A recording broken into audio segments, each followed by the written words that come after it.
right, it's one of our best times of the week. Let's bring in Miss Cheap as we do every Tuesday. There she is. Good morning, Miss Cheap. Good morning. How are you? I'm doing well, and I also love this is the today's story you have in Main Street is one that you absolutely. I'm not going to speak for you, but I am. You love the story today about the Tuba Christmas. You know, this is one of my favorite holiday events. I've been going to it probably for 20 years. It's been at different locations through its 35-year history in Nashville, but it's 100 tubas playing Christmas carols. I mean, 100 tubas. And here it is. Tuba Christmas is back. I've read the article. I love the article, but tell people what it is and why you love it so much.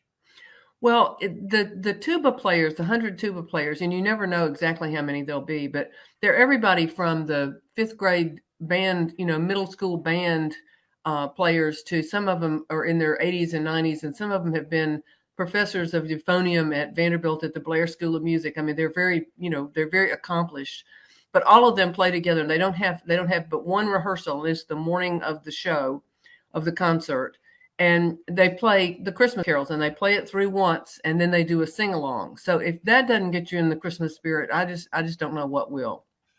Why has this throughout the years been so wonderful? And and I know all about it because I covered it from the TV part of this.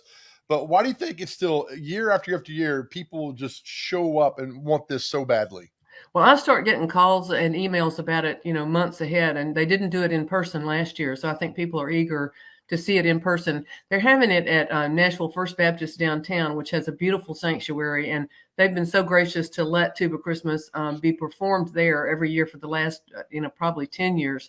But it's about a 45-minute concert, and it's very comfortable there in the church to hear the music. It's a fun event, and it's all ages. People bring their grandchildren and children, and there are a lot of elderly people. A lot of it's just a lot of fun. A lot of downtown workers come because they can walk there from their offices. It's a real Christmassy kind of thing. And in the last few years, they've let us, for the penny drive, collect afterward for Second Harvest. The concert itself is free, so you don't have to pay anything. But people have been very generous. They've let us, bring buckets, and after the concert, people, drop in some change or some bills or a check or whatever they want to. So that's been a good way for me to promote the penny drive that we're right in the middle of too. So it combines two of my favorite things at once. Yes, I love it. We have on the screen next to you, we have the penny drive information on the penny drive that's happening. And God bless you for doing this, because as we've talked about, and I tell you every time, I believe people should have the right to eat every single day. Everybody should have the right to eat. And I see how the money you've raised for Second Harvest. And when you read I know we'll get back to the Tuba Christmas in a second, but when you read, Miss Cheap, all the millions you've raised for this, is it a little bit overwhelming? Well, people have been so generous. And I think the beauty of the penny drive is that it's not a big ask, that it's the kind of thing that, it's a great project for kids or for anybody who wants to give back, who, maybe doesn't have a lot of money. Because Second Harvest can provide 4 meals for every $1 donated. And right now there's a match going on, so you can even double that. So it really means that your dollar goes a long way. So I think it's one of those things that I think if people are having a holiday party, let's say, and if they ask people to bring something for Second Harvest, it just opens the door for people to be able to do something. I think all of us want to do something at Christmas to help others in the community. And if the ones who are hosting or the ones who are leaders can open the door for people to do that, they do it. We had a sing along for Second Harvest with just some of our neighbors, and I can't tell you how many of them afterwards said, "Thank you for doing this. We wanted to do something at Christmas, and we weren't sure, exactly what to do." So I was able to open the door for them to give some money to Second Harvest and help feed some of these hungry neighbors. So it's a good way to help others. I love it too. And I also love the fact that we've done a couple of events together, and you've always put an email, "Hey, is it okay if I put and talk about the penny drive up there?" Because this is just not something that pops up, once a year for you and you do one thing and all that. This is your passion. I know saving money, all that's your passion, but personally, I think this is fantastic, and you're always willing to share and talk about this penny drive.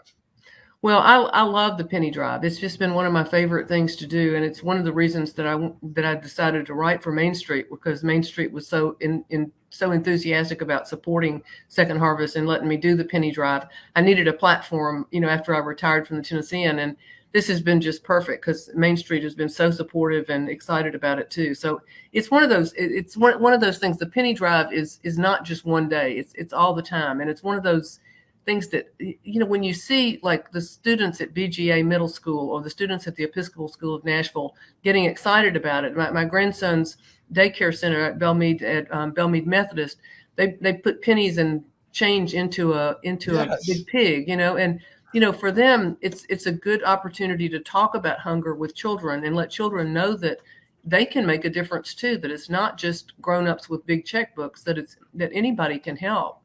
And they say that 1 in 8 children, 1 in 7 people in Middle Tennessee is at risk of hunger, which means they don't know where their next meal is coming from. And somebody told me, said, well, if 1 in 7 is at risk of it, that means that the rest of us can do something about it. So here we are. I think that's a great way to look at it. Plus, with your grandson, I mean, in learning them at an early age, I did it with my kids as well. I mean, you give, and you teach them how to give and what it means, and what you get back is so much more than what you give. And so I just think any chance we could do that at a younger age, it pays off in the end, just like you're doing with your grandson.